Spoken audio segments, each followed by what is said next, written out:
Well, good morning and welcome to a rather chilly Colliers Park here in Gresffordd in North Wales for today's match between Bellevue FC and Wrexham Town Police Station FC. It's rather exciting for Wrexham Town Police Station FC as they are making their debut this morning as a football team, and although no fans are allowed into Colliers Park this morning, we are delighted that we are being live streamed on the internet for everyone to enjoy from the comfort of their own homes.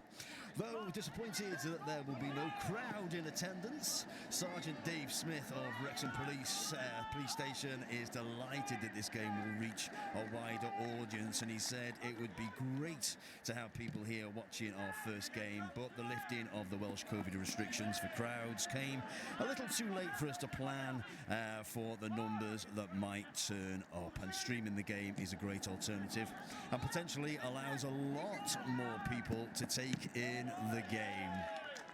As officers, he says, we want to improve our relationship with the communities we serve and break down any misconceptions people might have about the police, and this is a great platform to help us achieve that aim, and this is a match to get out there, and it's great for us to be able to play at such a fantastic venue. That was Sergeant Dave Smith speaking earlier this week, and not only can you watch this match in full on the internet via the Facebook events page, you can also listen to us live with full coverage this morning on Wrexham's community radio station 105 Calon FM with me, Andy Snowden, joined by Natasha Borton of Bellevue FC's ladies team, Aaron Hodges from Calon FM, and also we'll be joined throughout the game by guests from both sides of the match.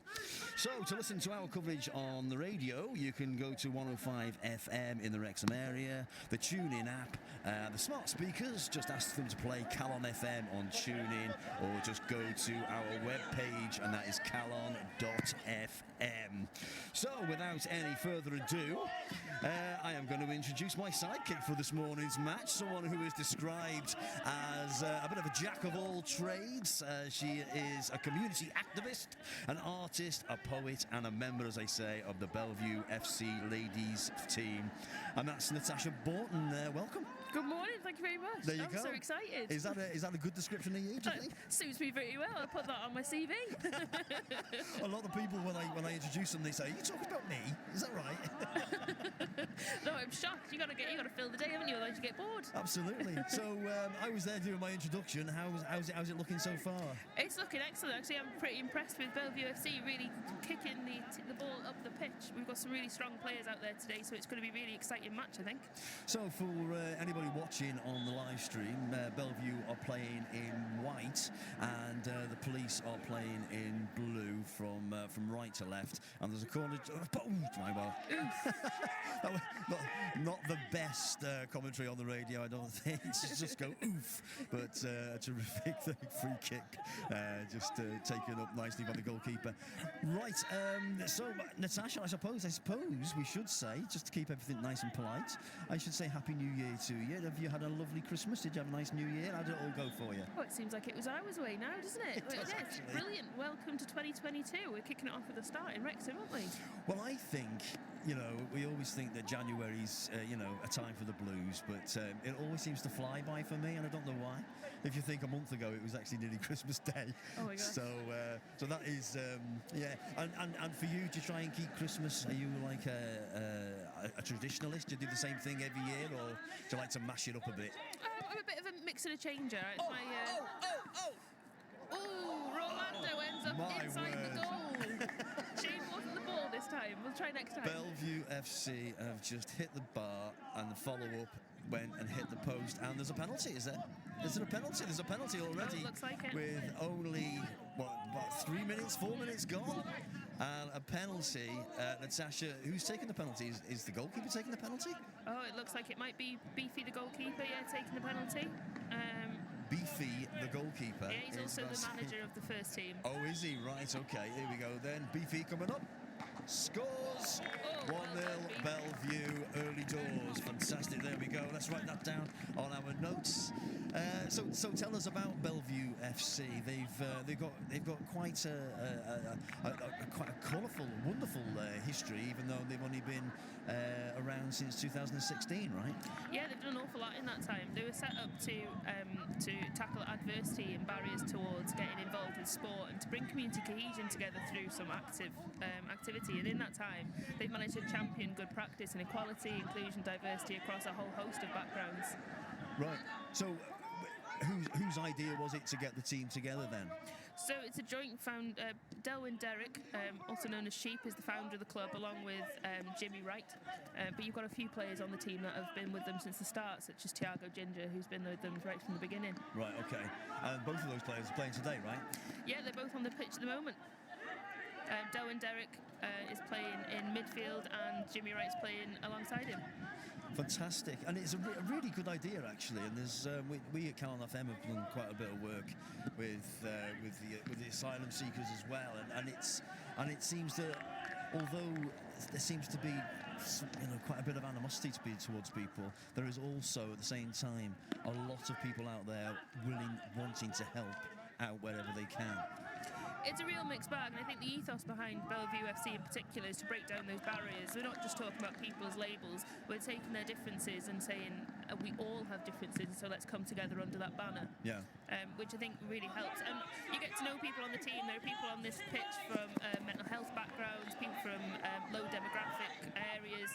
We've got people from refugee and asylum seeker backgrounds, educational and economic migrants as well. So they all come together to celebrate what makes them different, and to be on the pitch together is really important. Yeah, I think that is the thing, isn't it, about football or any sport really, any team sport, that it doesn't matter where you are, where you're from, what it's everybody is one when you're in a team. Absolutely, that's definitely the ethos they come under. We're looking at a mixed team today, which is taking the three teams from Bellevue. So you've got the men's first team, the men's reserve team, and the ladies team. Right. So we've got a mixed gender team on the pitch from all three of those groups that vary in their experience on the pitch and the age as well, which is important. They all come together under the same banner of Bellevue FC. Right.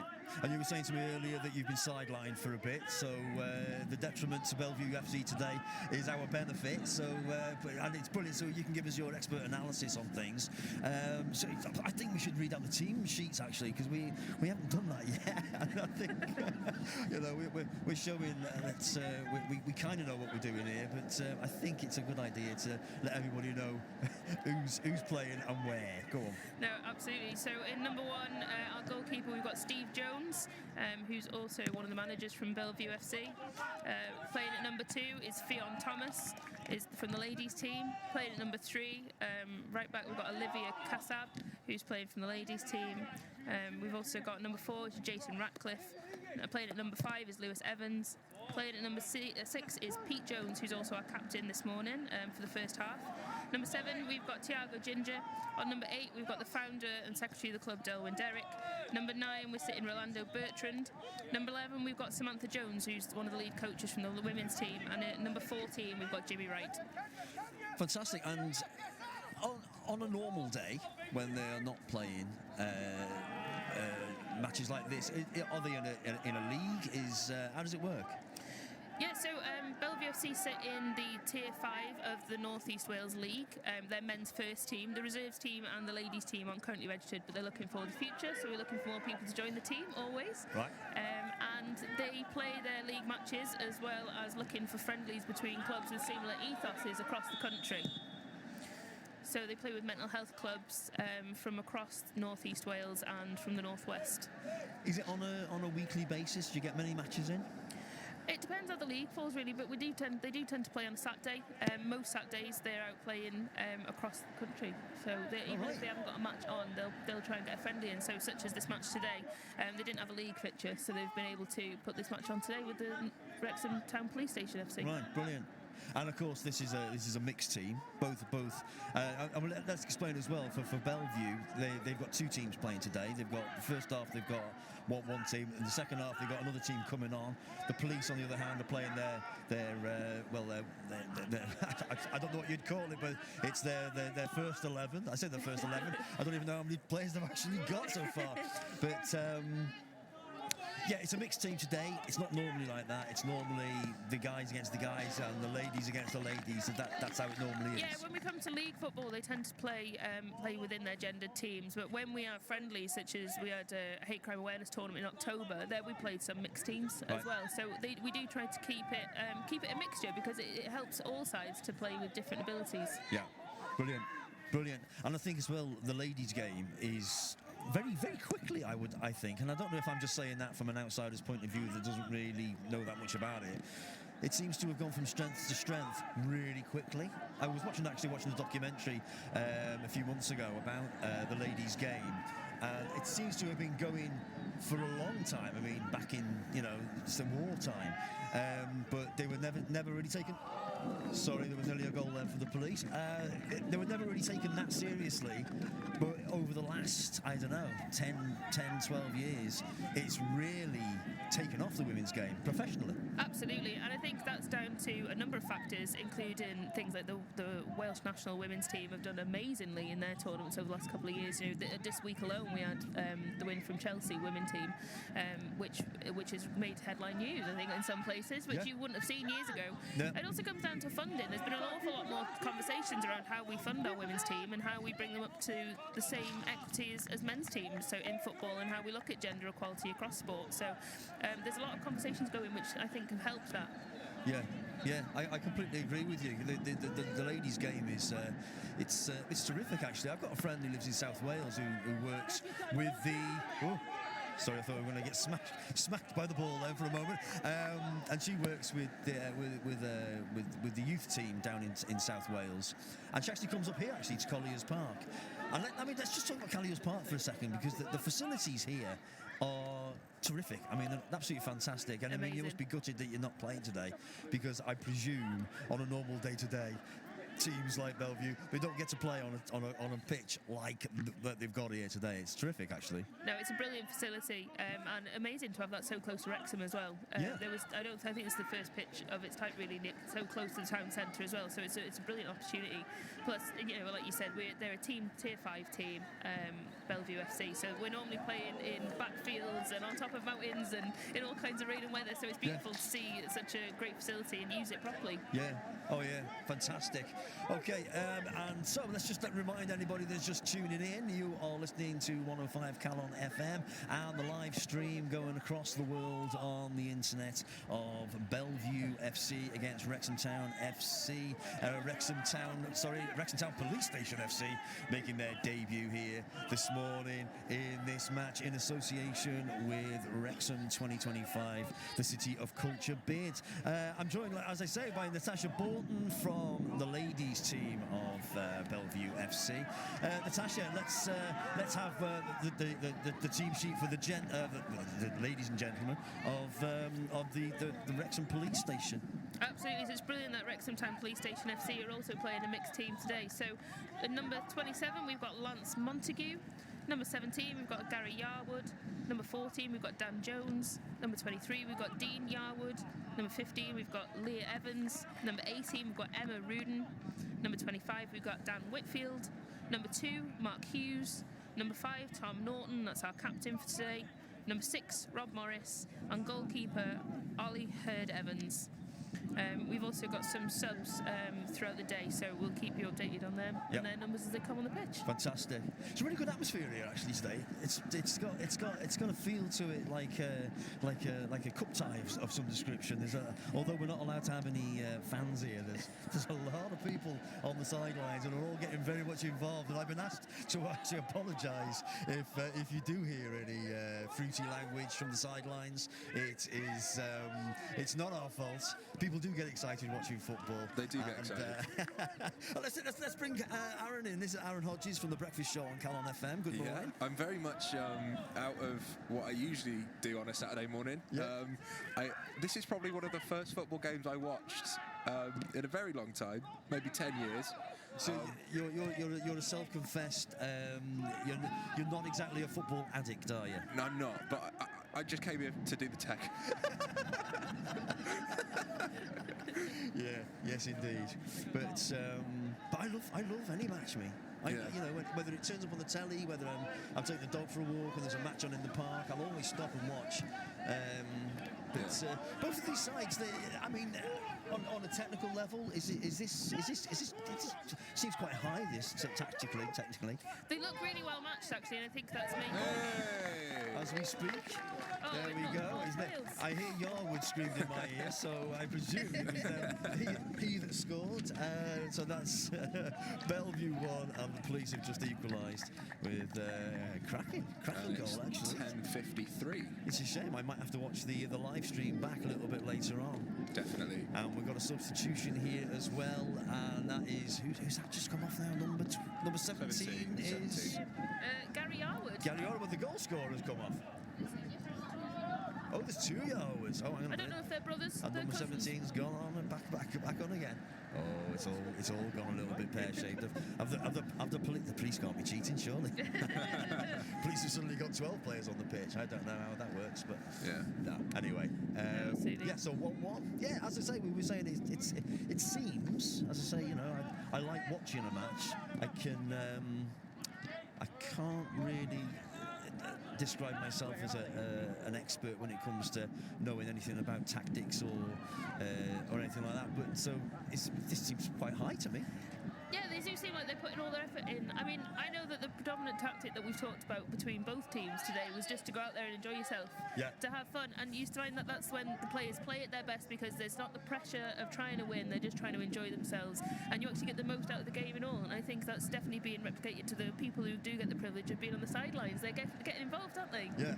Yeah, absolutely. And funny enough, the person I was just talking about who comes and trains with the younger ones, which she trains all over the country actually. Her name's Zoe Denman-Ellis. I've just got a message from them down in South Wales. They're enjoying the coverage here on Calon FM and on the live stream as well. Good morning to them. And is this going to be 2-1 to the police? It can't be already. Is it? I can't see. Is that a goal? Oh, we've got a goal from Morris. It's 2-1 to the police. That's not going to go down very well with Natasha. It could kick off. It could kick off here in the I'll be on my pep talk at the half time. I'll be giving them my pep talk. Don't worry. I told all the ladies before they went on the pitch this morning. I said, even though I'm not on there with you, you've got to hear my voice ring in your ears, because there's no doubt that when I am on the pitch, I'm the loudest one. Yeah. How do you prepare for a match like this? Do you is it prepared? Do you prepare? Step my teeth in a minute. Do you prepare for individual matches, or do you all get together, train together, turn up, and get stuck in? It's a little bit of both, really. Generally, Bellevue FC are training every single week. So throughout the summer, each team trains twice a week, and they have quite intensive training. That we look at fitness. We also look at position and how we work together as a team. Throughout the winter, we're mostly playing full matches at the pitch in Clwb of an evening once a week. And so we're always looking at ways of improving each individual player and their skills on the ball, but also how we talk together and communicate as a team. And I think those skills can take you into any match. Yeah.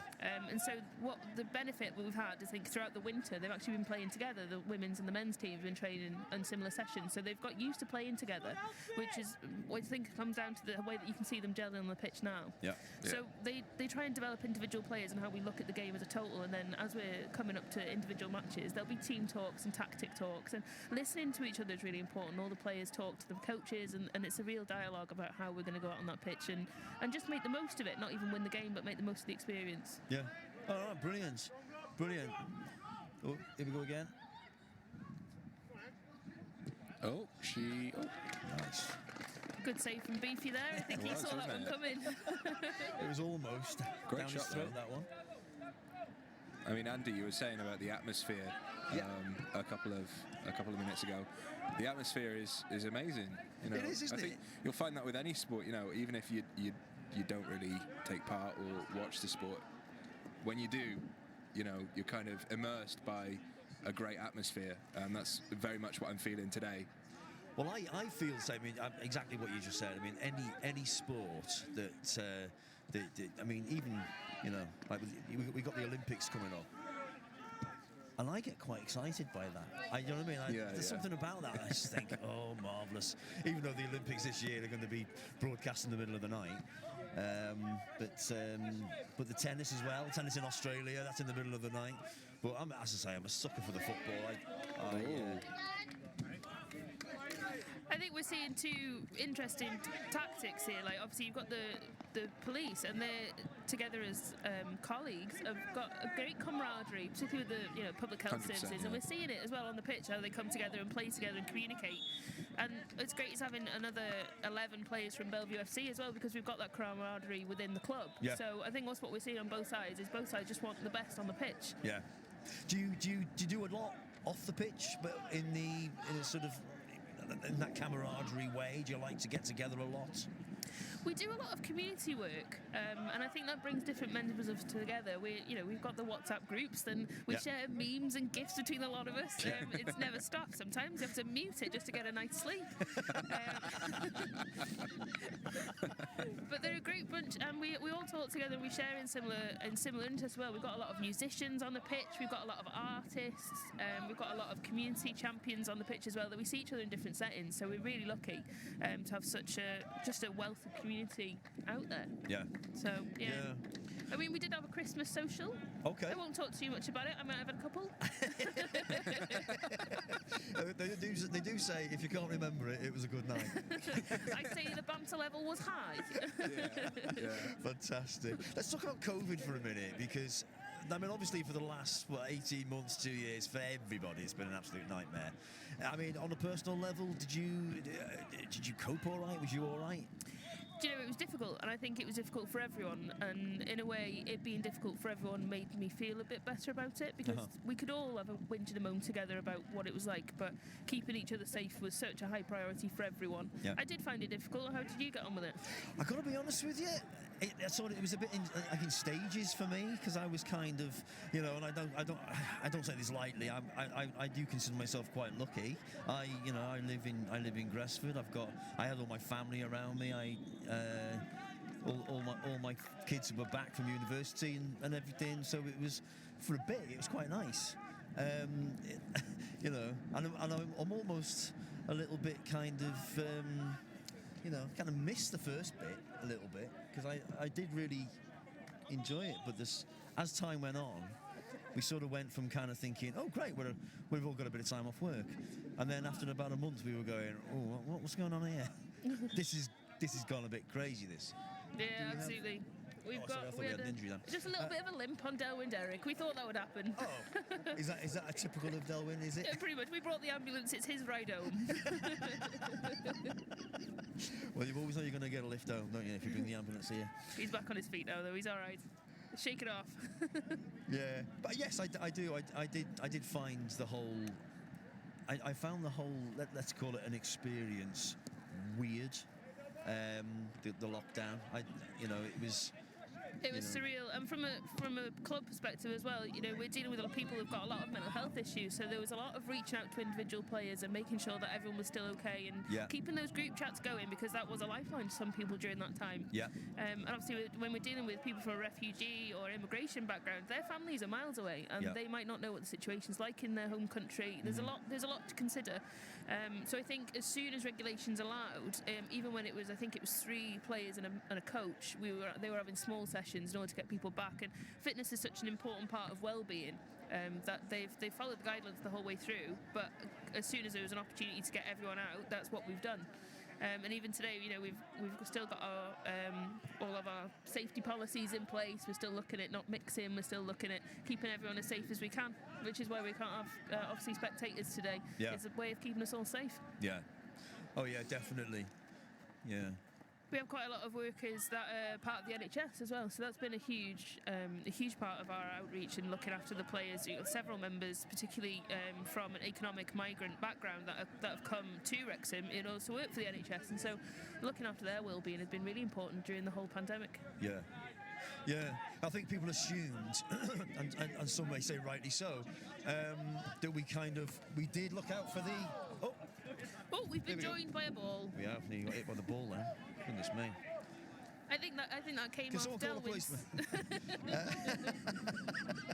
We sort of gravitated towards the older people in the community, but here we go. Oh, heads up. Good save, sir. But it was everybody. Everybody suffered somehow. Yeah, absolutely. I think it had a real shock value for everyone, and I think it's going to take us a long time to recover from that. We need to adapt and take care of each other in these times. Obviously, we're looking after the health of the older people, but when it comes to the younger generation, they've missed out on 2 years of camaraderie at school. Yeah. They've missed out on educational opportunities. There's a lot to take in for all age groups. Yeah. And you work at a VAC, right? So, I mean, how was it? With they look after all age groups, I presume, do they? Yeah, or is it just the young ones? It's been really hectic. We've look after every member of the community that we can within a community or third sector voluntary capacity. I mean, from a personal point of view, we got told March 2020 that we were going to be working from home for a couple of weeks, and I still haven't gone back to the office. So, so it's been a shock, but it's been an absolute privilege to be able to see just how many people come together. At the beginning of the lockdown, we had our street champions and community champions. It was literally street by street on people encouraging them to knock on their neighbours, to pick up prescriptions, to go to the shops for people. And we recruited nearly 1,000 volunteers within the first 3 months of lockdown. So to see how many people came out in Wrexham just to support their neighbour was phenomenal, and honestly it did wonders for my well-being, because you could see that if you were struggling, there is somebody out there that will help you. Did you find? I found that actually. I found that I was, I went around everybody in my street, albeit there's only 10 houses, but I did it. Made sure, because I mean, I've got a family. There's 5 of us, three relatively young people, but there was people on their own. There was people just them and the partner, but they were elderly. So you just tap on the door, see if they need anything from the shop. That was a weird thing actually. Thinking back. It was difficult to, when you were only allowed a certain amount of things from the shop. And so if you went to the shop and, God forbid, you try and pick up, 4 packets of toilet rolls, the amount of abuse that I took, and then you'd say, but it's for my neighbour. No one would believe that, And it was it was quite a sort of like a catch-22 situation that you found yourself in. But I also found as well, and I don't know if this is true across the board, that people wanting to help was vast early on, but that waned a little bit as the time went on, and I found that a little bit disappointing that you heard people kind of going, "Would you like anything from the shop?" Yes, marvellous. But then later on they go, "She's only asked me again to go to the shop," and you think, well, just do it. You go in anyway. It's not that big a deal. Just that was a personal observation that I made, that it didn't last as long as because we all thought as well that we thought maybe if this goes on, this will be great. There was like a World War II spirit that people were talking about that seemed to disappear a bit.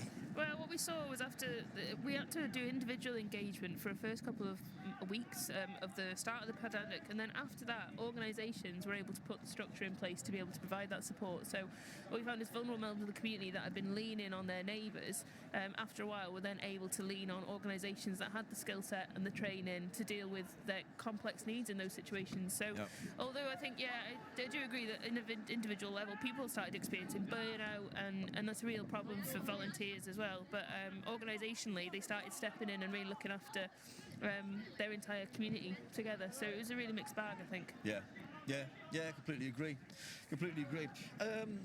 Let's just remind everybody what they're listening to, because we're sitting here having a bit of fun, watching Bellevue FC taking on Wrexham Police Station FC's debut match here at Colliers Park in Gresffordd. Currently 2-1 to the police. It's a cracking game, Natasha. Is this a kind of a norm for a match? Do we often see a cricket score? You know, we're kind of used to seeing cricket scores now. Watching teams like Liverpool and Manchester City, they're always scoring half a dozen goals. Are we likely to see a hatful in the second half? How do you think it's going to play out? Yeah, I think it takes a bit to get yourselves into the swing of it again. Sometimes, you know, you figure out the team that you're against, you figure out where their weaknesses are, where their strengths are, and you play into that. So I think once we're halfway through this first half now, I think the teams are starting to figure each other out, and what you're seeing is a lot of gameplay in midfield. Yeah. So that proves that, you know, we've got strong defence on both sides. We've got strong up the front as well, which is why the balls are getting so close to the goals. On both sides, they're doing pretty well, and you know, that strength in midfield to battle against each other. So it's just nice to see the players get a proper game in. None of them are backing out of the challenges. I think we're going to be bruised tomorrow.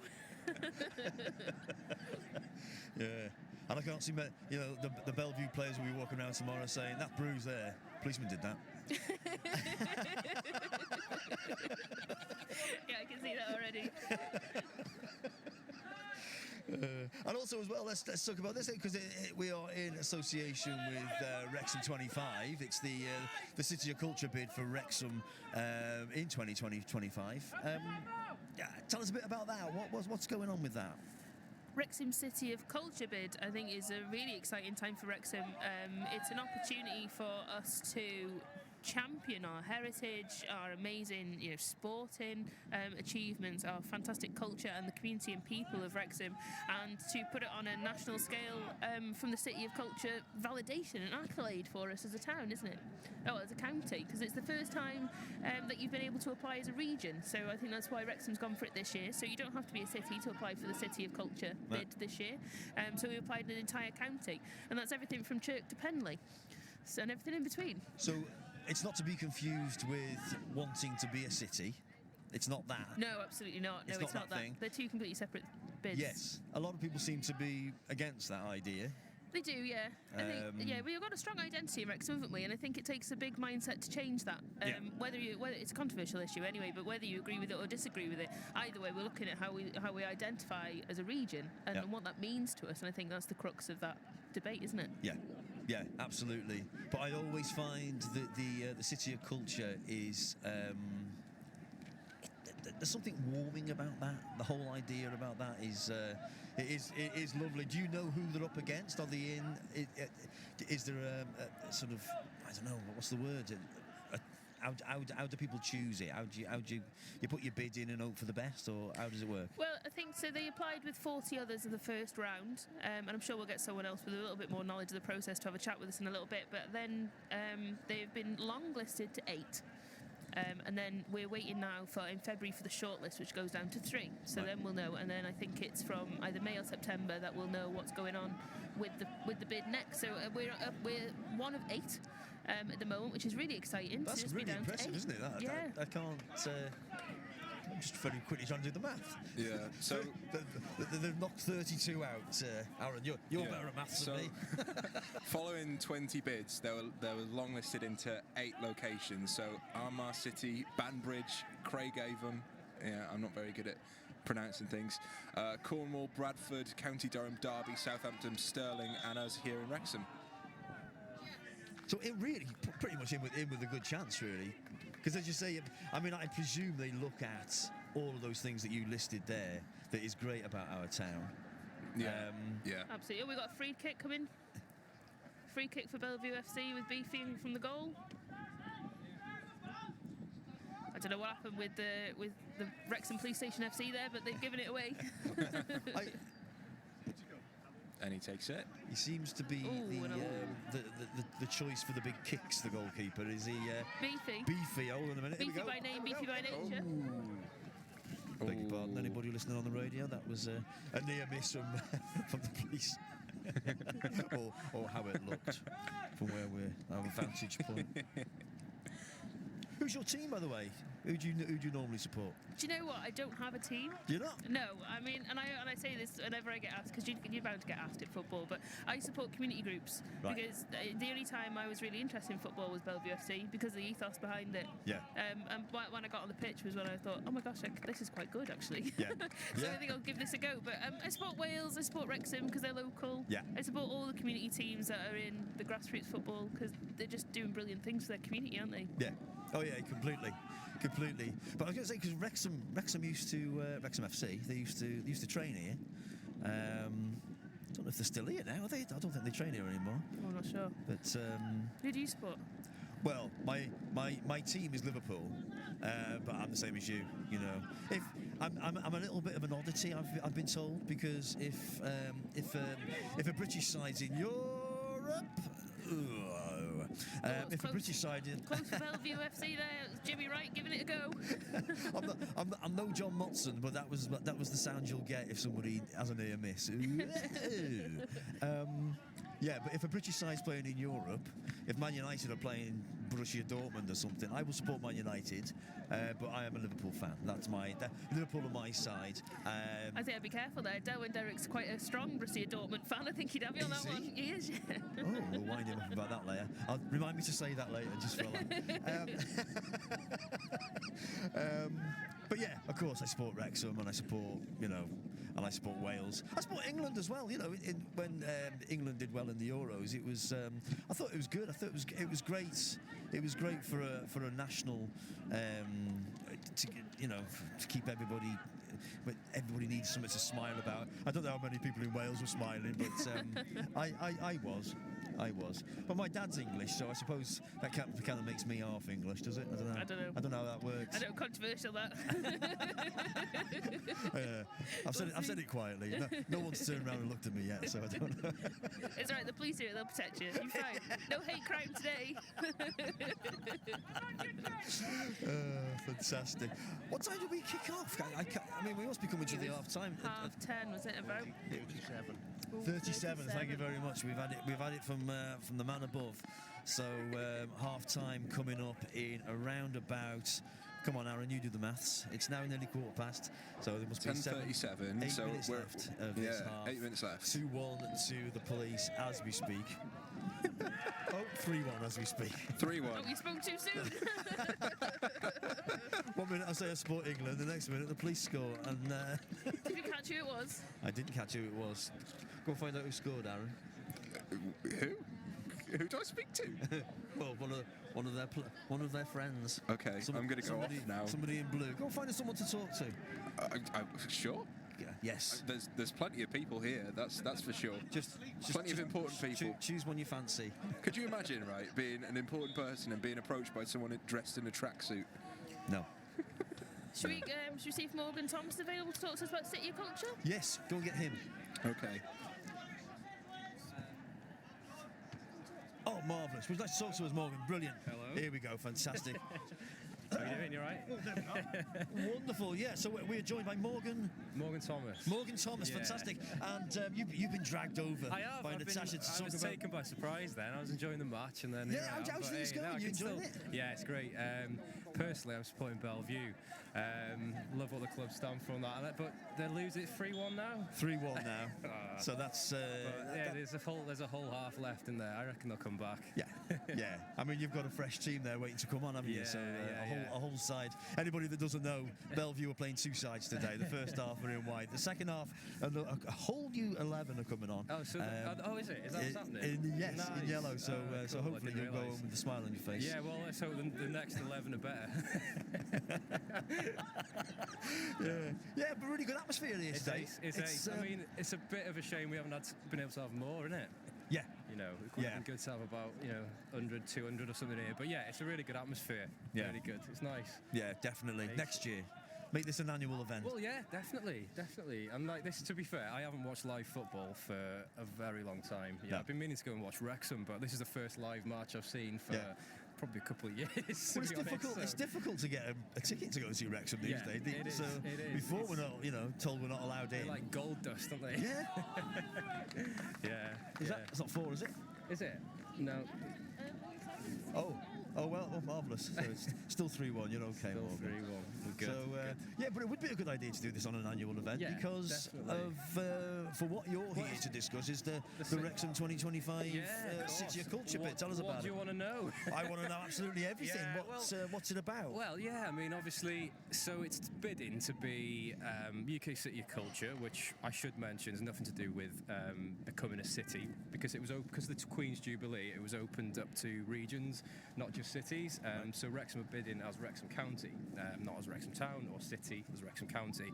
And if we were to win the award, it would be to host basically a series or programme of kind of world-class events over the year 2025, and we would become like the cultural hub, the cultural focus of the whole of the UK. So Coventry are the current holders for 2021, and at the moment you can see a lot of their stuff they're doing. There's a documentary on iPlayer and on Sky Arts of what they've been up to, and it's really sort of drives investment into the region. It brings sort of more tourism in as well, and you obviously just see a lot of investment in arts and culture, which is always a good thing. So that's what we're aiming for, 2025, and at the moment we're putting the bid together to be submitted in 10 days time on the 2nd of February. So that'll be like a 30-page document with a few videos and appendices which will outline why we should be City of Culture, looking at our past, looking at what we're doing at the moment, and looking to the future, what we want to do in 2025 and what kind of legacy we would want City of Culture to leave for Wrexham. So that's what we're doing 2nd of February. It's been a really intense sort of 8-9 weeks of getting it all together. We can take stock on the 2nd, have a breather, and then it'll go down to the judges will do a final 3 after that. We're hoping to be in that final 3, and then they'll announce the winner by May. So that's it. That's the long-winded version. That sounds like a lot of hard work. Yeah. How long does it take to put your bid together? I think we've been sort of outlining the bid and drafting it for probably about 2 or 3 months.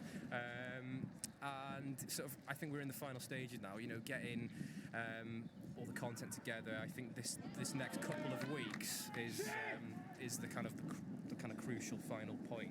So it's really intense at the moment.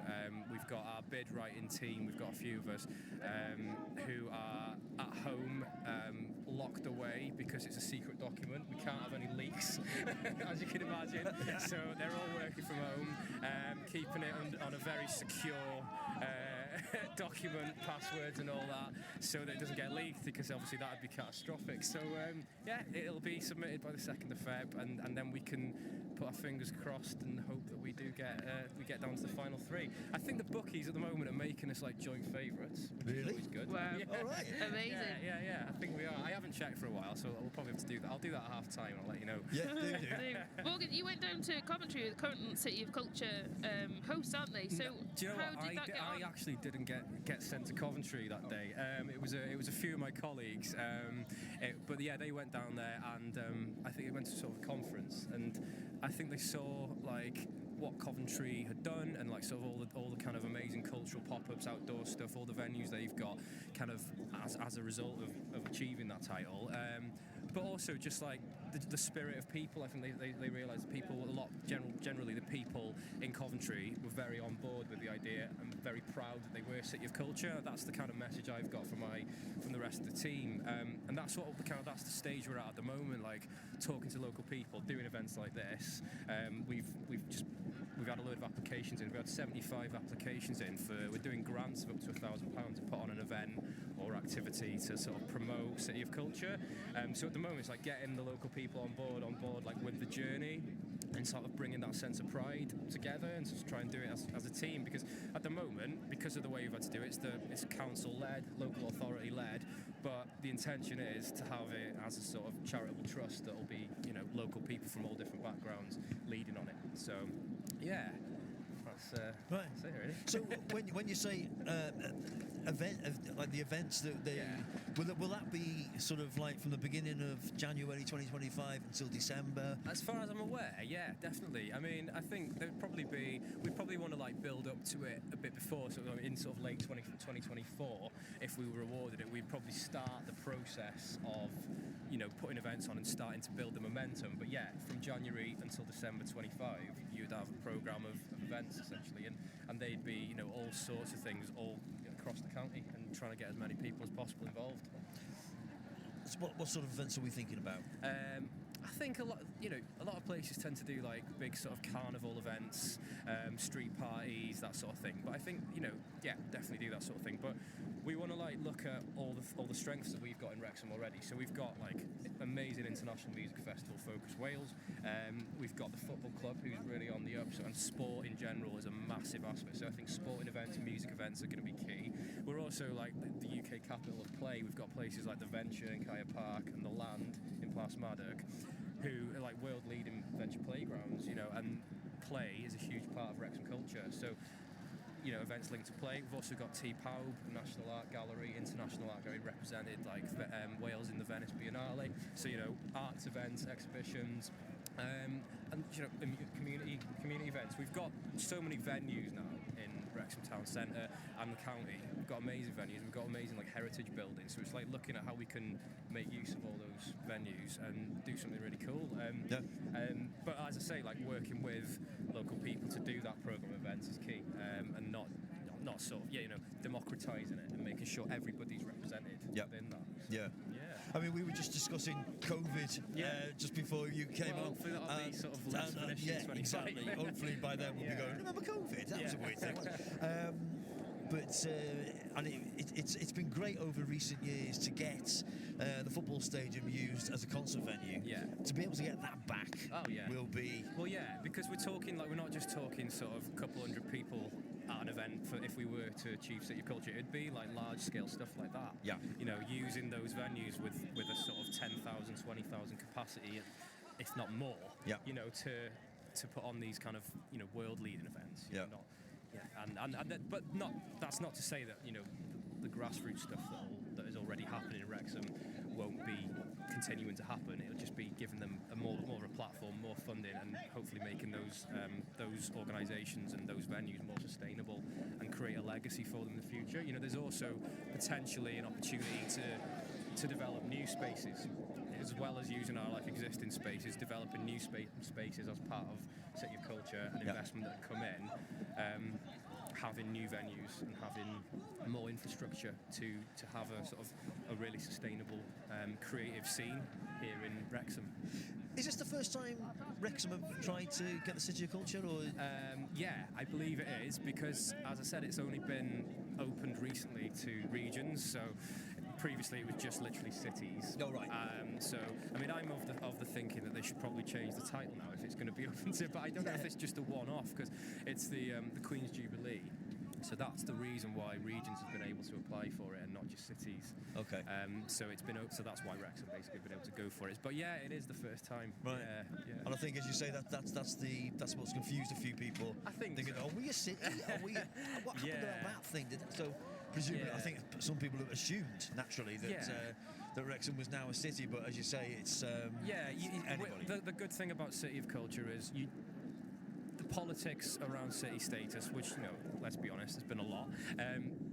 They can be put to one side almost, because actually it's nothing to do with becoming a city. It's actually celebrating who we are already and trying to bring in some money for the region, basically for Wrexham County. So, nearly got that was horrendous. I was listening to Morgan speak, and I could see somebody coming at you about 80 mile an hour behind his head. All I did was raise my eyebrows and went, "Oh, mate, rather you than me." Is it still 3-1? It's still 3-1. We've had a substitution, Natasha. What happened there? So we had an injury from Beefy at the goal, so he's been swapped over now with Morton John, who's the goalkeeper for the next half. Ace. Marvellous. So, presumably, a couple of minutes left on this half. Morgan, thanks for speaking to us, man. I really appreciate it. Yeah, all the best to you. Any questions, Good give us a luck shout. with that. Fantastic. All right, come on, Bellevue. There you go. Come on, Bellevue, indeed. Don't say that too loud. So Police are all standing in the dugout right next to us here, dithering away, while Bellevue are warming up for the second half, as I say, will be bringing on a completely brand new 11 for the second half. And so 3-1. Go on. Our timekeeper from a few moments ago, I've been told by a little birdie, was actually the president of the Football Association of Wales, Steve Williams. Oh, was it? And we just went, cheers, mate. So there we go. So there we are. Half time here at Colliers Park. We are watching and you are listening to Bellevue FC against Wrexham Town Police Station FC in their inaugural match, their first match that they have ever played in anger. And so here we go to the half time. It is Bellevue 1, Wrexham Police 3. We'll have a little bit of music and we should be back for the second half here on 105 Calon FM.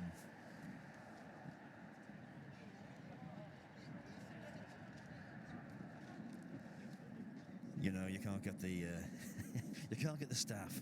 Aaron, you know, he does the breakfast show on Calon FM, and he can't put a bit of music on when you ask him to. Wow, it was slightly unexpected. There we are, and there we awkward. Oh. I am now listening to my own voice back at me. Are we done? Good. See you in a bit.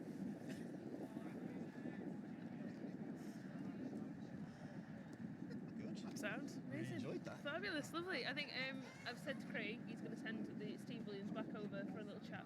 Second half. Yes, excellent. Excellent. So that's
Welcome back to Colliers Park here in Gresffordd on this rather, well, it's not too cold, I would think, but it's not exactly summer weather. You're listening to the 105 Calon FM with the coverage of Bellevue FC against Wrexham Town Police Station FC. Wrexham Town FC, Wrexham Town Police Station FC. It's too much of a long word. We'll have to call them the police from now on. We'll just call them the police, so we don't have to keep saying that. Anyway, 3-1 to the police in the first half, and also as well their goalkeeper for Bellevue, Steve Jones, ended up damaging his knee, so he's had to go off, and he's been replaced, Natasha, by Morton John. Morton John, yeah. Morton John has come on for Bellevue, including another 10 players now for the second half, as in true international style, Bellevue have got a whole new side to take on an already exhausted police side. Natasha, who is in the Bellevue side for the second half? Amazing. So we've got number 2, Pauline Goodlad, number 3, David Acton, number 4, Andrew Jones, number 5, Adam Morgan, number 6, we've got Brandon Griffiths. Number 7, we've got Callum Potts, who's captain, who's actually the son of Beefy, the goalkeeper. Oh, really? Affectionately called Bacon. Number 8, we've got Emma Jones, one of the coaches from the ladies' team. At number 9, we've got Laura Jones. Number 10, we've got David Holland, who we all call Dutch. And number 11 is Leo Gonclaves. Everybody's got a nickname, haven't they? In this club, yeah, absolutely. Everyone calls me Panda. You know, I'm 52 now, and I see people from school, and I don't know what their proper name was. So, Panda, why Panda? I used to work in a nightclub at reception. It was behind the bars, and because I sat on a stool all day, I was a lazy panda in my cage. Isn't it brilliant? Brilliant It's how just you stuck. get your nickname in it. I was called Snobby. Were you? Yeah, although, as you can tell, you know, I'm hardly royal. But I think the easiest thing for everybody was, because my second name's Snowden, I think they went Snobby. And here we go, Bellevue on the attack. Oof. Tidy goalkeeper. Here we go, and the police straight back on attack. Well, yes, I think everybody was just found it easier to call me Snobby. Let's talk about Steve Jones's injury. It looked quite. It didn't look like anybody tackled him. It just looked like he just hit this the AstroTurf, and he's cut his leg open. So he's still here. He hasn't gone to hospital or anything. So is he made of strong stuff, Steve? Oh, he's absolutely, yes, hard as nails. Although I'll admit, I'm quite a small girl, and I've taken him down a couple of times on the pitch, so Oh, really? he's not infallible. Well, that's 2 stories I've heard about him hitting the floor. So maybe maybe there's something wrong with his balance. He's managing this team second half, so he's part of the coaching team for this. Is he a good leader? He's brilliant, yeah, to be fair to him. He's fair, firm, but you wouldn't cross him. Beefy's got a history in cage fighting, so I definitely would leave that alone. Oh, right. Well, I just asked him to come and MMA. have a chat with us. He didn't seem too keen. He's not a talker. He's a lover, but not, he's a fighter. Right. Fair enough. Oh. Too sure what's gone down on there. Oh, so we've got a free kick. This is Brandon Griffiths, I think, is taking it. I can't see. Oh, we've got Pauline throw in for Bellevue.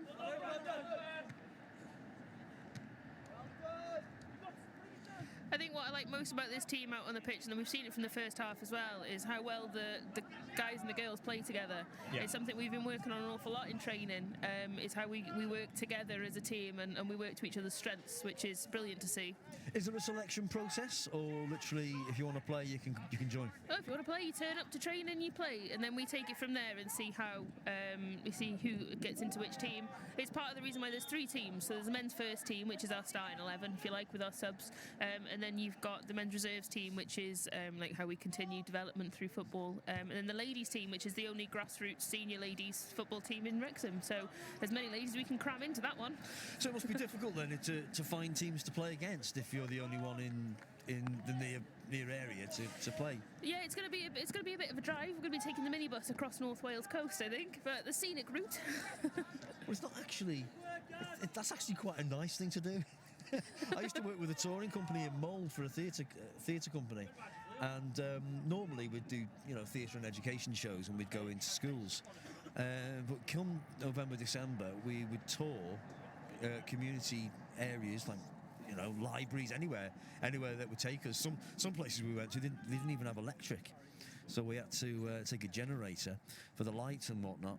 And but it was lovely because as a teenager, you live in a place like North Wales, but you don't actually look at it. No, absolutely. Do you know what I mean? Yeah, I totally know what you mean. And it's such a lovely place to live. I mean, just looking across here now, there's mountains and there's hills everywhere you look. You almost take it for advantage of it sometimes. You do. You just sort of go, well, this is where I live, so But I lived in London for 12 years, and I'm driving back. And we drive back, along the M54, and when you come on over those high, oh, beautiful, yeah. Whatever I don't even know what you call them, not bridges, but almost like an aqueduct. Bellevue really scored. It was almost like an aqueduct, but it's stunning views, and you think feels like coming home, doesn't it? I've lived here all my life, and I didn't realise this is how it looked. And now, as an adult, I love going up Mewn. Oh, it's gorgeous up there. It's beautiful. I recently did a located residency with National Theatre Wales, and the idea was to look at how we preserve Welsh heritage. And I'd spent my entire life in Llai, really, and I'd never really explored Llai and Gresffordd and mae'r, looking at how mining culture has changed the landscape. And that mae'r wildlife park now is beautiful. Yeah. It's just stunning to walk around and take inspiration from. Yeah. But that's actually very, very true about the City of Culture bid, that people will, some people might say, well, what do Wrexham have to offer? Then you start listing all the things that Wrexham have got to offer, and you think, well, actually, we're up with a chance here, It's, I think that's my most hated phrase, is there's nothing in Wrexham. Yeah. It's like, if you're not paying attention. Absolutely. But when you could list 10 things without even trying. Oh, absolutely. And now, the football. Oh, yes. Nearly. Especially with the football team, because the football team are very central. They were very central anyway to the community, Wrexham FC. But now it's been taken over by the Americans, let's call them. It's there's a whole new love for it, and as we were saying earlier, it's difficult to get a ticket to go and see Wrexham play, which was almost unheard of. No, I know. My 2 uncle's seasons ago. been a season holder for years. He's gone to see every Wrexham match for decades, and he said it's the first time he's had to queue up online to try and get a ticket. But I think it's a brilliant thing for Wrexham. It needs that kind of reputation, that accolade. It's time the community really got behind the assets that we've got. Yeah. And I've been really impressed, actually. I don't know about you, but about Ryan Reynolds and Rob McElhenney's involvement. Very much. They're so community-minded, and it was really refreshing to see that from someone with so much money and influence. Yeah, you wouldn't have been surprised if they turned up here.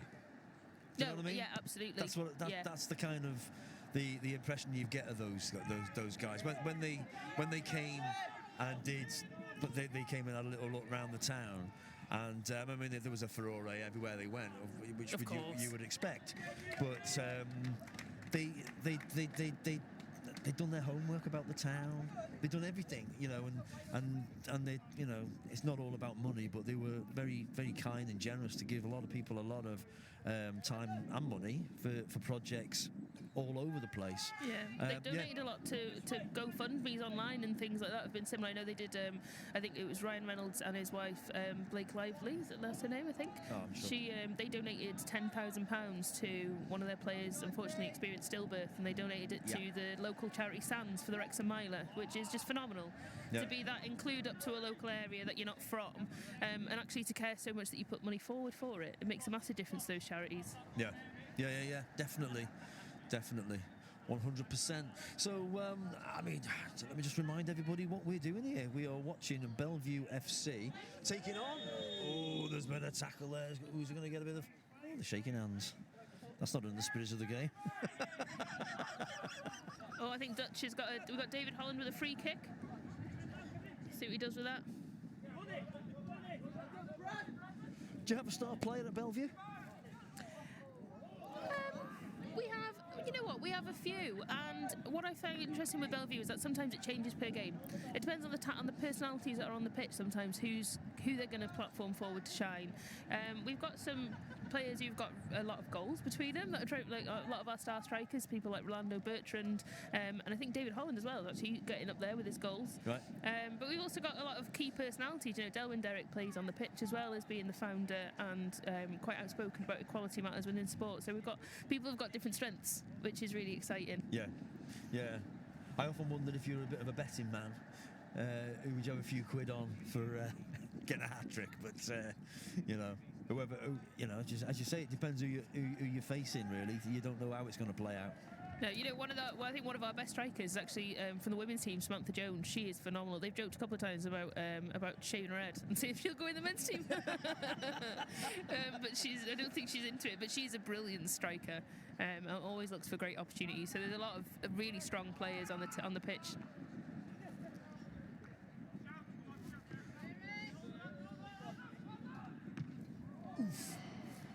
So they're all trying their best.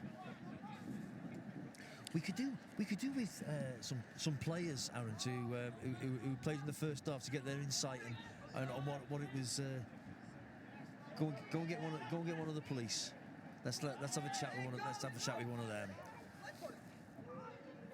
Go on. Any of them. Yeah, see if we can grab some of the PAC team. I know the PAC team have funded the Wrexham Town's police station kits today. Oh yeah. So maybe we could have a chat with one of them. Marvellous. What's this lady's name? This is Yep, brilliant. This is Helen. I think she's going to bring over some people for us to interview from the police. Oh, nearly. That ball nearly had us then. I don't like sitting at the side of the pitch. You're part of the action. I've just decided that's not the best thing in the world. Oh, fantastic. District Inspector. We are being joined by the... come and have a sit down. Thank you very much. You can, if you don't mind, you introduce yourself. Would that be okay? Yeah, my name is Luke Hughes, and I am the District Inspector for Wrexham Town. Right, okay. So I had some involvement in this. I didn't set it up. Dave Smith is very much the main man who couldn't be here today because he's unfortunately succumbed to COVID, but he's watching the live stream at the moment. Oh well, get well, Dave. He'll be back. He'll certainly be at the next game, no doubt. We mentioned Dave earlier. He's been very outspoken in the press about the reasons for why you set up a police football team. I'm quite amazed. It's only now that it's happening. Well, I think in the past they've tried different things. I remember I've been in the police for 20 years. It's not the first sort of concept we've always played together as teams, but it's the first time that we've tried to reach out to the wider community really and sort of show our face, integrate a little bit more, and sort of break down some of the barriers that exist. I think mentally at least. But we want to work with the community, and this is fantastic and in good spirits. Yeah. Today, it's been great. Yeah, definitely. And it's the idea to basically. It's 4-1 to the police. Fantastic. Well, I missed that, but I'm glad to be chatting to you. I apologise that you are now. You've missed your own team scoring. Not at all. So 4-1 to the police. Proving quite a good side already. I have to admit, I wasn't sure how it would go today. And it was all about the sense of occasion coming here and doing it. There is a sense of pride, definite. Yeah. But if we'd walked away today 4-1 down, then that would have been absolutely fine as well. Because I think it's a testament to the fact that obviously we work well together as a team in work, and then it translates down to the pitch. So that's fantastic. Yeah, definitely. And I suppose the whole idea of it is to get out in the community and play against sides like Bellevue. Community teams, absolutely. Yes. That's the plan, is it? The plan of attack? It is. I mean, Dave is fantastic, and if he was here, he'd talk all day long about the integration, the cohesion, and working together. It is exactly that. There's some fantastic work going on in the communities. Obviously, Wrexham at the moment, football is the big thing, the new owners to the football club. So we want to be part of that and ride the crest of that wave. And And yes, there's a number of fantastic community teams out there. We want to meet them, we want to get to know them, we want to understand who they are, get the contacts through working with them, and it's going to be better for our community team that we've got. It's just, I can't see any negatives in it. No, there can't be, can there? And I mean, football, as you say, it draws everybody, men and women. You know, it doesn't matter what language you speak. It's a united thing, isn't it? And so how do you choose your team? I mean, is it basically if you can run, you're in? How does it work? They did approach me, and I haven't played football since I was probably like 14. So I've used the excuse that it was definitely down to the young ones to do it now. Right. But, yeah, as I said, we've played casually together previously. You know, there are a lot of good players that have played privately with their own teams. So I think Dave and Simon and others that are here today were involved in the team picking. We did lose a couple of people last minute through COVID, Dave being one of them. Yeah. So there's been fantastic support from other colleagues that have stepped in. And as I say, I wasn't sure how it was going to go, but it's going okay. Yeah, brilliant. And on the whole, across the police force, you mentioned COVID. How has the last two years? How's it been for you guys? I mean, it must have been more of a nightmare than normal, right? It's been business as usual has to carry on. Yeah. But it's how we adapt and how we're able to do that. And again, it's been extremely challenging. Unprecedented is the word that everybody always uses, and that's exactly been it. But I think we've adapted. You know, the PPE and all the initial challenges, we've adapted to that and learned how to work it, protect ourselves, protect the public. And I think, I know that we're still providing fantastic service locally and across North Wales. So, it's just been hard. And I think there's a massive appetite now to come out of it and to bounce back and just get back to the way we were. Yeah. I often think that's getting back to normality it was almost like a buzz phrase, wasn't it? I want to get back to normality, but it would be quite nice to sort of, you know, get the bit of normality that we liked back, but kind of get back to not having to be stalled all the time at every turn, really. And I think that there's been an incredible amount of patience because every time we think that we're there, there's been a new variant or a new sort of change of direction. But I think now, hopefully, we're getting to the point that we are coming out of it. I think that it feels different this time. Yeah. And to be able to do this, we couldn't have done this sort of 12 months ago. No. These are all the things that we've been really wanting to do for a long time now. I've been in Wrexham for just over 12 months. We landed with great ambition, and we've had to hold back on that because of COVID. Now we're coming out of it. Now we're able to adapt. Now we're able to provide little different things like this, and it's great. And we've got a lot more ideas like this as well. And there's going to be a lot of stuff coming. Yeah. I always think, like, social media is a great thing, but it can also be quite detrimental to people like the police, because if you read social media and not actually get out and be social, you would think that there's a lot of acrimony towards the police, and it's very unwarranted. Is it fair to suggest that, or is it on the whole most of the people in this? We locally, and I can only talk locally. Dave again, you know, we've mentioned him a couple of times now. Dave pretty much leads our social media stuff. Very professional. We always try and put a positive spin on things. Sadly, we know bad things happen from time to time when we put that out there, and we are balanced with what we feed out. Occasionally we'll have to put some bad news out, but we try to pump some positive all the time. And occasionally, and it's often the same people, there'll be some negativity toward us. I'm wise enough to know that that's just life. And I hope the public are wise enough to know that these people that are commenting are the minority, and the vast majority of people that see our posts are positive and support the good work that we're doing. So I take it with a pinch of salt. I really do. It is essential, but we also acknowledge that not everybody is social media enabled. You know, a lot of the elderly aren't on Facebook, Twitter, or whatever. So we are doing other ways to reach out to them and contact them. But yeah, we're always going to get a few fools commenting on social media in a negative way. Water off a duck's back. Yeah, marvellous. Well, enjoy the rest of the match. Thanks ever so much for coming to speak to us on Calon FM. It's fantastic what you're doing with the getting this team together and getting out there. And as you say, football, it literally, it sticks people together like glue, doesn't it? I mean, it's not just a game. It's a way of life for people, and it's fantastic. And you've actually got quite a good team, which is handy. And the PCC is cutting a fine figure on the pitch. He's doing fantastically well. And I'm really proud that he's here today. He's doing extremely well. What's his name? Andy Dundobin. Right, that's right. And he is it's to be involved in this and to be here with us today, it's fantastic. He's playing in defence. Has he just scored? We did have a little bit of a debate just whether missed he was another goal. going to play. Is that no 5? Is it? Beg your pardon. Oh, 4-2. 4-2, Oh, right. well, I don't mind Sorry. missing that one. That's not Oh, too well, bad. I think it... 4-2, I'm still quite content with that. Yeah. I don't know who scored that one. I think it was David Holland. We were distracted by the PCC, but Yes, indeed. It matters but, not. yes, it is good to see. Well, let's call them the younger ones and the older ones getting stuck in. absolutely. Is that Thank you. fair? Thank you for your time. I appreciate it. And No thank worries you at for all. coming here today as Good well. to see you, man. Really appreciate it. Cheers. Thanks Thank very you. much. Excellent, wonderful. So you are listening to Bellevue FC taking on the police from Wrexham here at Colliers Park in Gresffordd, and 4-2 is the score to the police. Really good game, actually, Natasha. I'm quite into it. I'm impressed. I think they really blend in together as a team, aren't they? They come into and then to have the police and crime commissioner himself playing in defence. It's the second time now I've seen him on the pitch. He played nearly a full day's tournament in October when Bellevue helped host the Crime Commissioners Cup for the Hate Crime Awareness Week awareness, Right. which was brilliant. And so it's the second time he's been on the pitch, I think. He's in defence today, which doesn't surprise me.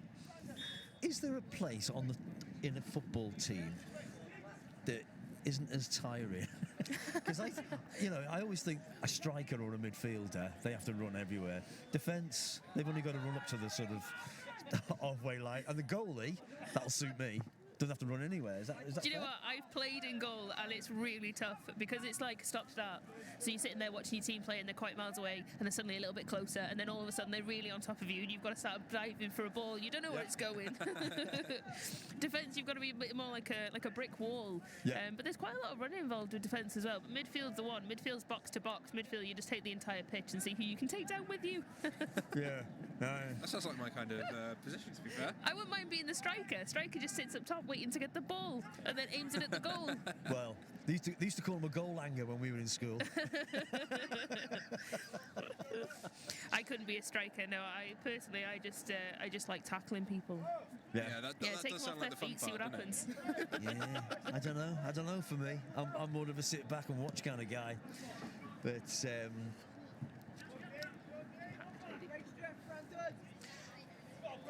With the foot.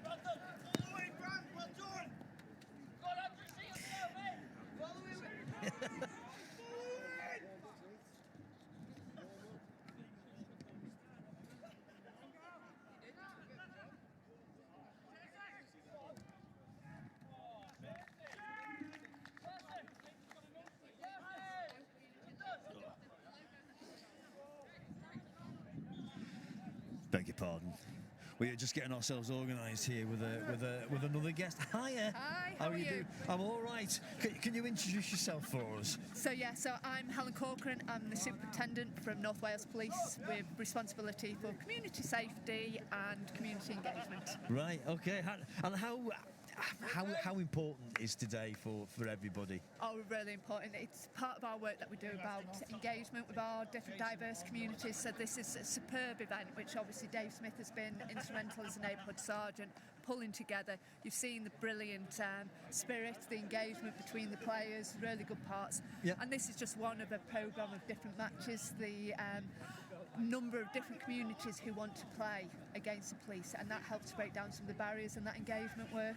And is there a big list of teams lining up to play There's the police? lots. So I know Dave has been inundated in terms of different teams, and we do encourage any teams from different diverse backgrounds to link in with Dave Smith, who's our neighbourhood sergeant, and I know he's got that programme of work. And for me, it's just an excellent part of our engagement activities. So really, really positive. Fantastic. And Natasha she's from Bellevue. So to organise this match between the two of you, how does that come about? How does that work? So I know obviously the work which Dave did, and I think linked in with Bellevue, the fact that we've been able to come along here to such fantastic facilities, and it is a big thank you in terms of that hard work which has gone in.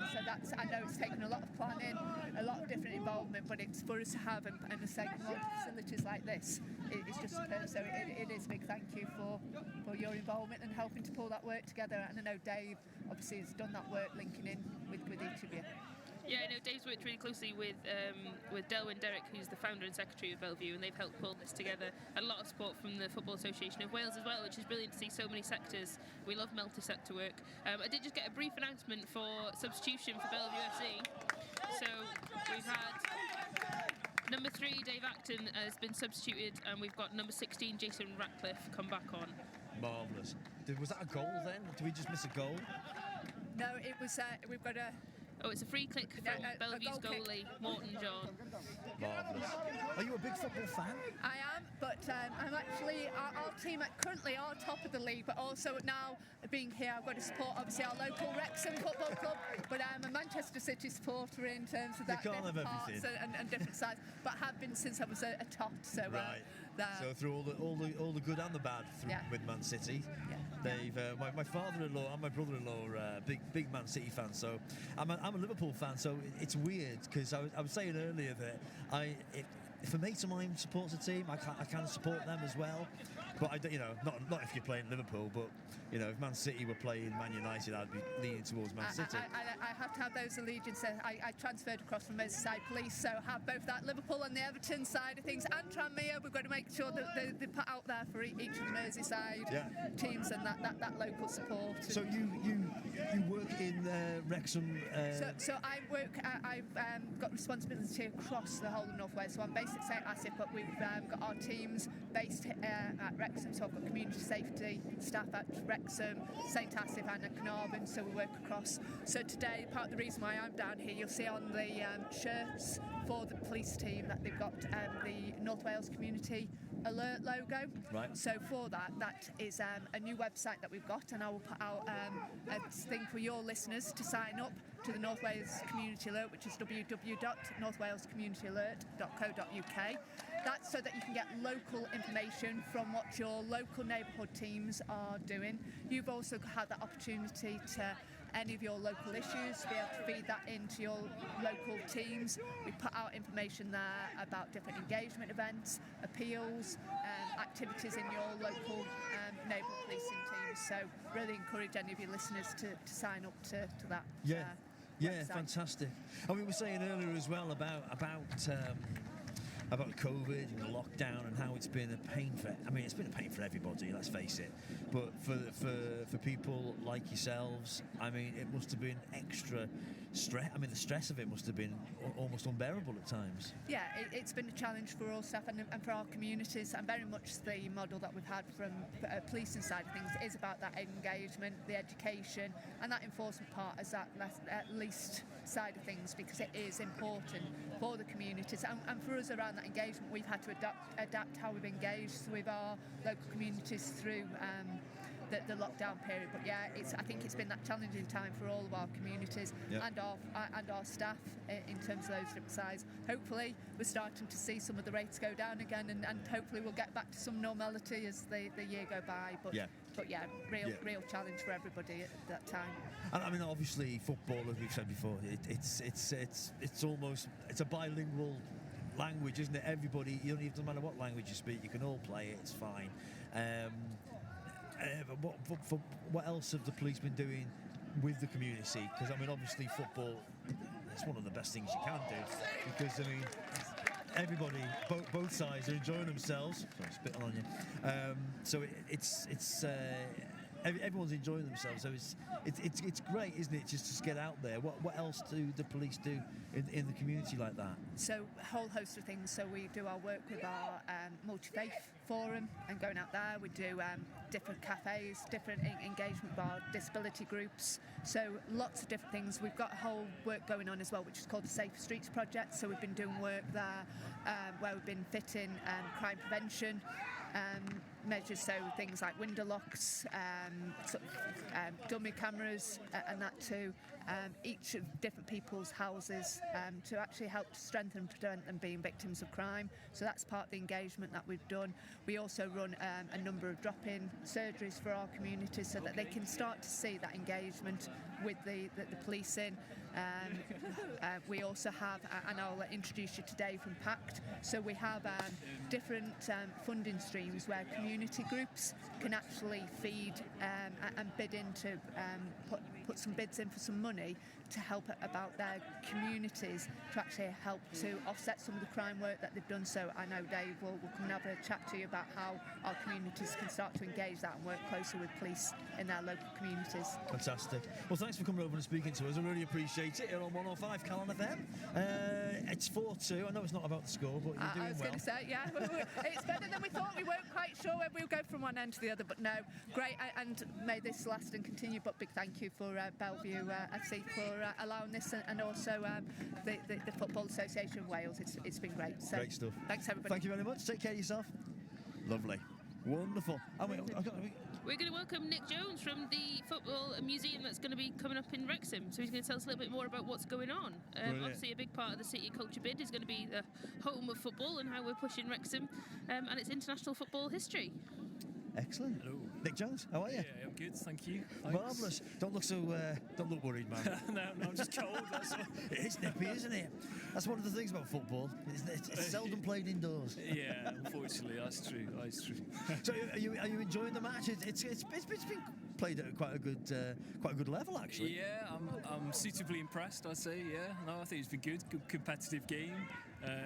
It's 4-2, is it at the moment? I think 4-2 at the moment to the police. Still quite close. Yeah, it's good. Good to be here. Yeah. So you're at the Wrexham Football Museum. Is that the same as the Wrexham Museum there?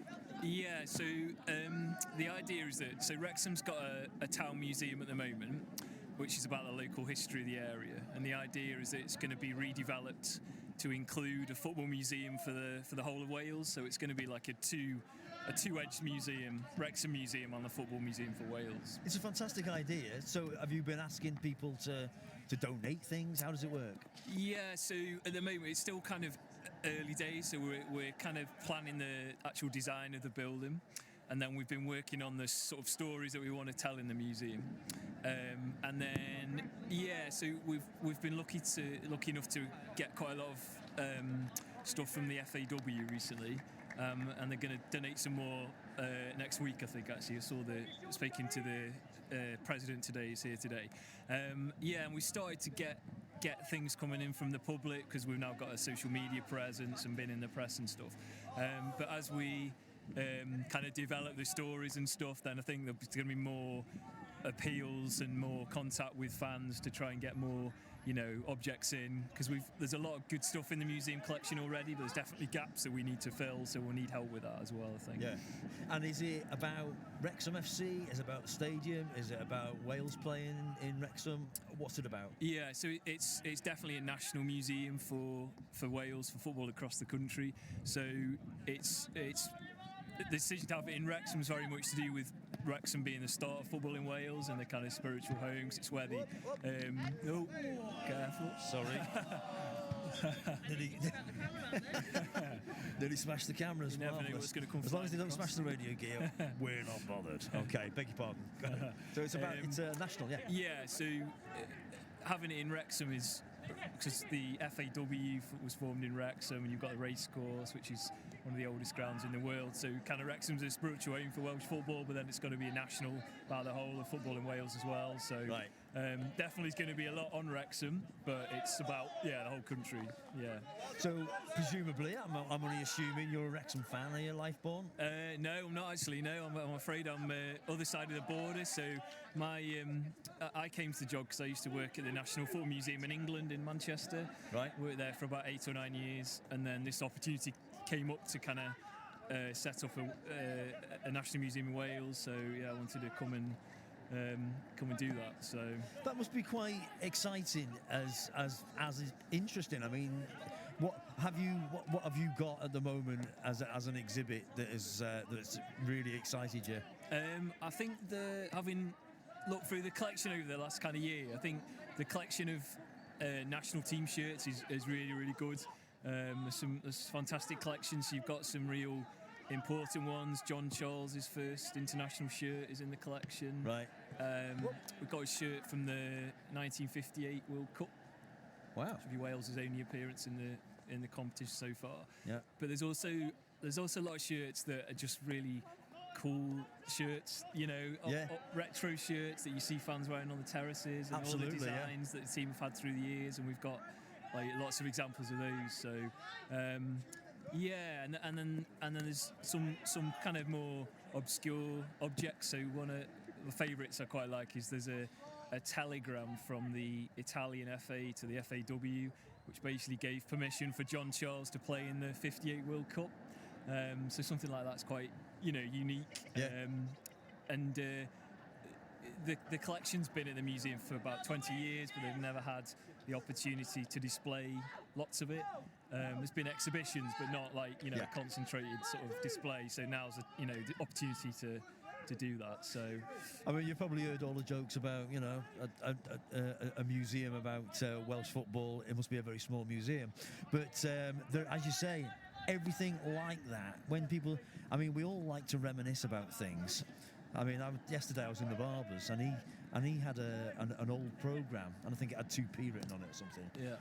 And I looked at it and I thought, I can remember buying a programme for 2p and going to watch Wrexham play when there was hardly any seats at all there. Yeah. But people, they love that kind of thing, and it's but when it comes to, as you say, Wales have only ever played in the World Cup once. Touch wood, only once so far. So it's just onwards and upwards, isn't it? It's an ongoing thing, surely. Yeah, definitely. It's like it's about the objects, things that you display, but it's the stories behind that which kind of makes the museum. So you're right, just a sort of programme or ticket from a game can kind of spell memories from fans that were at that game. Yeah. And it's the stuff that surrounds the game, something that happened when they went to the game, or something they remember, like the smells or something they had to eat or whatever it might be. It's all kind of about that. Yeah. So yeah, the objects kind of form the displays, but it's actually the stories that you tell which are kind of the heart of the museum, probably. Yeah, definitely. You should call part of it "Who Ate All the Pies." Yeah. What? When's it due to open? So yeah, it's a while. It's 2025 is the okay. sort of So penciled in date. Yeah, but it kind of all fits in nice. Obviously, with the City of Culture bid is the same year. So it's it's a little way off now because it is a major redevelopment. There'll be quite a lot of building work going on, and so it's quite a big project. But yeah, it'll still come sooner than you think. Well, it does, doesn't it? If you think the last 2 years, it's weird. I think COVID seems ages ago, but not that long ago. So it's 2 years ain't long, really. Yeah, no, it's not. You're kind of conscious of time moving on. So yeah, we're definitely sort of. It's kind of hotting up this year. The project definitely, I'd say, with the designs that we're looking at, and it's definitely starting to feel like it's coming together a bit now. So yeah. Well, fantastic. Thanks for coming to speak to us, man. No problem. I really appreciate Pleasure. it. Is the museum part of the bid, or will it happen anyway? Yeah, I think we're a supporter of the bids rather than sort of directly involved. But culture's a big part of the bid, so the museum's definitely going to play a part in that. Fantastic. Encourage people to come and visit it now. There's some football things on display, and we hope to get more on display, in the coming months. So brilliant. Great. Thanks for speaking to us, man. I really appreciate no it. worries. Coming over and having a chat. Enjoy the rest of the match. Keep yourself warm. Trying. Still 4-2. Is it still 4-2? Still 4-2, is it? Are you going to come and have a chat with us? Excellent. I've been told. Marvellous. We've only ever spoken on the phone. Yes. You introduce yourself. Tell us your position at Bellevue. I'm Sheep. I'm the founder and secretary of the club, and I have no voice. Right, too much shouting, man. Well, it's a game of football. We're here to shout, aren't we? What are you going to do? Shouting myself horse on the pitch, and now I'm off the pitch. I can't stop. So tell us what it's like, actually. The facilities here are spot on, aren't they? They don't get much better. For yourself, how we were saying earlier, for a team like Bellevue, you don't get to play on facilities like this every day. I played the first half and got absolutely bullied, and I've never fallen face first onto a nicer surface. It was exceptional. But yeah, it's exactly that. Behave yourself, referee. At least I didn't shout that one. Is it a penalty? No. What is it? I don't think it's a penalty. Shouldn't be. corner. That's a We're all corner. right. We're all right. Right. Well, your keeper has taken a crash onto the surface, cut his leg open. Yeah. So, are you saying it's like a duvet to fall on, or does it hurt? The keeper's biggest mistake was sliding while wearing shorts on what is essentially plastic grass. It's not a mistake I would have made. None of the times where I went on my face was intentional. Right. I got absolutely mullered every time, and it was fun, to be honest. You know, I said, go on, Dutch, go on. Here we go. Come on, I'm going to here let Delby just have a watch of this. Is he going to score?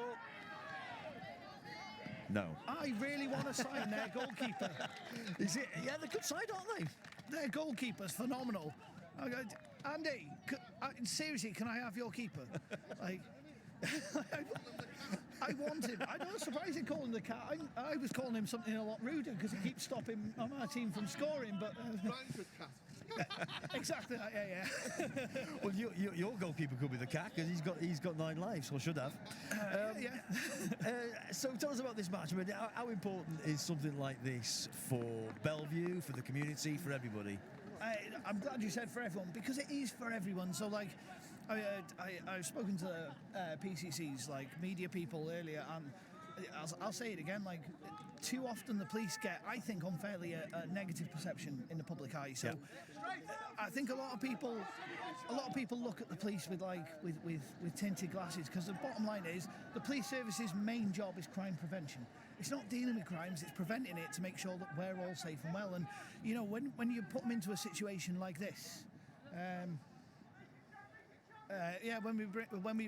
we're in a situation like this, we're taking the uniform off them. Do you know what I mean? Yeah. So I'm hoping my lads and my girls that are out there today, next time they do have anything to do with the police, they're going to see people first, because that for me would be the ideal takeaway from this. And as they always say, you know, football's always a winner. Yeah. It's not so much about the result here. It's about that message of the police are part of our community. Yeah. And that's the way they should be treated. We're a community football club. The police are part of that community. Let's bring them in. Let's have this game of football. And it's been awesome. I've got Andy stood over my shoulder, the police and crime commissioner. Excited to bring you in to have a chat as well, because I know you're a man of the same vision, really. Oh yeah, absolutely. And you know, it's the second occasion in 6 months when we had the Hate Crime Awareness Tournament back at it was Hate Crime Awareness Week. And this is similar sort of that theme, that continuing thing where we wanted to have improve engagement, build upon the successes that we're having in breaking down barriers. And that's really positive, and that really resonates with me. The spirit of community and what we can do to bring people together. And is the whole idea to quite literally do what you're doing today, go and find, well, I presume you've got a list now, as long as you're armed for players, teams that want to come and have a go if you think you're hard enough, type of thing. Well, I wouldn't really use that phrase, but I understand the sentiment there.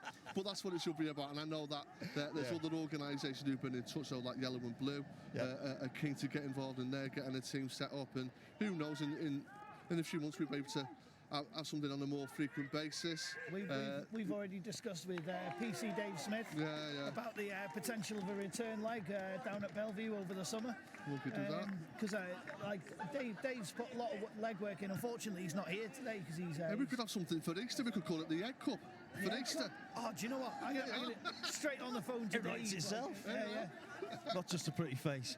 Brilliant, that. It shows a lot, like obviously, Andy, you've been committed to this throughout, and it shows a lot that it's not just Andy leading this as the police and crime commissioner. You know, you've got PC Dave Smith out there doing the work. We've got Tom here today and Tim.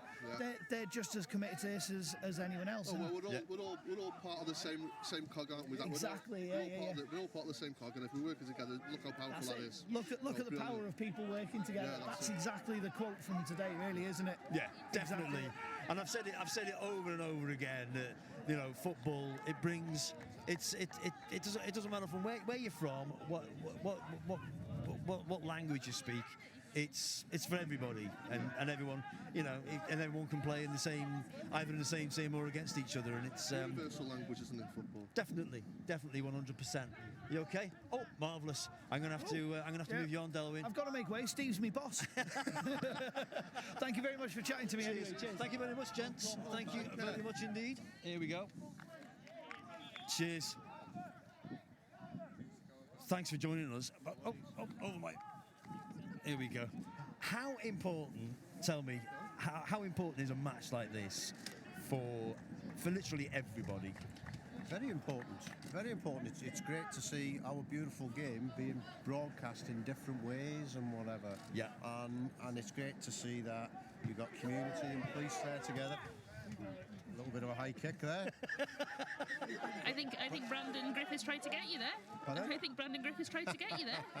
But I think it's marvellous, you know, and this is great from our side of it in relationship to the facility is here to be used for things that will benefit the game, and it's to keep people active as well, isn't it? You know, part of our campaign at the moment is to grow football within Wales, and that's for all aspects.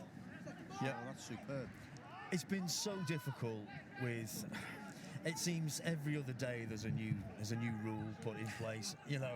And when a few weeks ago we were told we weren't allowed to have any fans in. Now we're saying we are allowed to have fans in, but they've all got to be pretty. I forget what the new rule is. But it must have been so difficult for the Welsh FA to just to sort of like keep up to date with it all. It's incredible. It has, but I'll be honest with you, you know, like we've got a dedicated workforce within the FAW which have been really switched on to the return to play protocol that we've had to put in place for any level that the government have forced onto us. You know, obviously it's been very difficult, the pandemic throughout the world, but as you said, you know, the different statutes that we've had with no spectators, 50 spectators, different levels being allowed to do different things, it has been a challenging time, very time consuming as well, but the beauty of it is that everybody's fully understood, and you know, sadly you'll never please everybody when you have decisions like this. Nobody more than me wants to be out watching games week in, week out. Safety come first, it was paramount, and we just had to make sure that we were reacting to what decisions were coming out of Welsh Government, and we were making sure that football was being played in the safest way possible. But fingers crossed now, I think we're on the right road, that we're motoring again, and it'll come to the business end of the season. And you know, the great thing of it is our fan bases are all up as well. You know, you look at what's happening at Wrexham, which is brilliant. But whereas Wrexham's attendances have rocketed, so have ours in the Welsh domestic game. So people coming out, the people want to come out and watch the game, so that's good. Yeah, 100%. And the match has come to an end. It was. I give the final update. So this is the inaugural performance from Wrexham Town Police Station FC, and they won 4-3 against Bellevue FC. So cracking job, brilliant match all around. Actually, and just right on cue, get a round of applause. It was a great game, actually. It was a good occasion. To be honest with you, I only watched the first half because the second, we went up at half time and we've done a photo shoot regarding some shirts and some work that the FAW doing to support the bid for the culture, City of Culture. So I've just come now, joined yourselves, and the final whistle's gone. It was really, really enjoyable. It's funny because when these things happen, you're not sure how it's going to play out. You don't know how it's going to go. But I you know. Any football match, I love watching it anyway. But it's been it's been a treat, and thanks ever so much for coming over and speaking to us. Anyway, you know, hopefully it's the first of many. You know, why should it be a one-off? Absolutely. You know, it can grow, can it? Yeah. And that's what, you know, the beautiful game does. Brings us people together. Never met you before. No. Now I have. Exactly. Yeah. Through football. Yeah. You'll go home saying, "Who was that guy?" Thanks ever so much for speaking to us, mate. Okay. All the best to you. And you. Can we get a picture? Are you going to take a picture? Let's get a photograph. You and this as well, Tasha. Welcome. I like it. Here we go. Are we still? Oh, we're still on air. Every opportunity for a photograph, marvellous. Yeah, brilliant. Okay, thank you. No worries. All the best. Take care. Take care. Cheers. Great. Absolutely. Yep. But a news update. Oh, we're going to cross over to the news, and then we'll come back in about 3 minutes' time. You're listening to 105 Calon FM here in Wrexham.